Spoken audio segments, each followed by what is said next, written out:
হে বন্ধুরা, welcome to my channel Tanay football update. আবারও তোমাদের জন্য একটি নতুন ফুটবল আপডেট নিয়ে চলে আসলাম। বন্ধুরা, এই মুহূর্তের কিন্তু সব থেকে বড় খবর হলো মুম্বাই সিটি এফসি থেকে কিন্তু সরে যেতে চলেছে সিটি ফুটবল গ্রুপ। হ্যাঁ বন্ধুরা, এটা কিন্তু তারা বাকি অংশীদারির দায়িত্ব যাদের কাছে রয়েছে তাদের কিন্তু জানিয়ে দিয়েছে।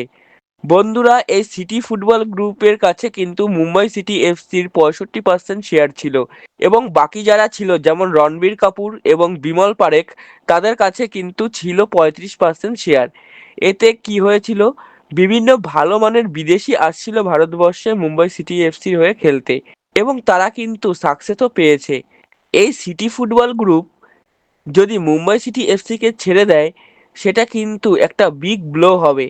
এই বিষয়টা নিয়ে কিন্তু বাকি সব বড় বড় দেশে নিউজ কভার করবে। যে মুম্বাইতে মেসি এসে সারা মুম্বাই কাঁপিয়েছিল, সেই মুম্বাই থেকে সিটি ফুটবল গ্রুপ মুখ ফিরিয়ে নিচ্ছে।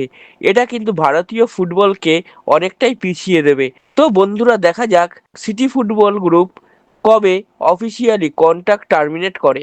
বন্ধুরা, পরবর্তী আপডেটটি হলো একটিও ম্যাচ কিন্তু জিততে পারল না FC Goa AFC champions league 2 এর মঞ্চে। হ্যাঁ বন্ধুরা, ঠিকই শুনেছ, গতকাল কিন্তু তারা তাজিকিস্তানের ক্লাব ইস্টিক্লাল এফসির কাছে 2-1 গোলে হেরে গেছে। এতে বন্ধুরা কি হলো, আমরা আগামী 2027-28 মরশুমের একটি মাত্র প্লে অফ স্লট পাবো, সেটাও আবার এএফসি চ্যালেঞ্জ লিগের। এটা কিন্তু আমাদের ভারতীয় ক্লাব ফুটবলের জন্য বলাই যায় অনেক বড় একটি খারাপ দিক। তো বন্ধুরা, এই বিষয়টি নিয়ে তোমাদের যদি কোনো বক্তব্য থেকে থাকে সেটা কিন্তু অবশ্যই কমেন্ট করে জানাও। বন্ধুরা, পরবর্তী আপডেটটি হলো আইএসএল নিয়ে কিন্তু এখনো ডামাডোল লেগেই রয়েছে। হ্যাঁ বন্ধুরা, তোমাদের আগের একটি ভিডিওতে জানিয়েছিলাম যে গতকাল সর্বভারতীয় ফুটবল ফেডারেশনের সাথে ক্লাবরা একটি মিটিং করবে।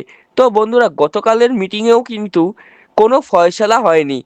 এই মিটিংটি কিন্তু আবারও ডাকা হয়েছে আগামী শুক্রবার, অর্থাৎ 26শে ডিসেম্বর। সেই মিটিংয়ে কিন্তু ফাইনাল ফয়সালা হবে বলে জানিয়েছে তারা।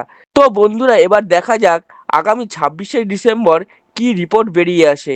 তো বন্ধুরা, এই বিষয়টা নিয়ে যদি তোমাদের কোনো বক্তব্য থেকে থাকে সেটা কিন্তু অবশ্যই কমেন্ট করে জানাও। আর আমার এই ভিডিওটি যদি ভালো লেগে থাকে তাহলে লাইক কমেন্ট শেয়ার করো এবং চ্যানেলটি অবশ্যই সাবস্ক্রাইব করো। জয় হিন্দ, জয় ভারত।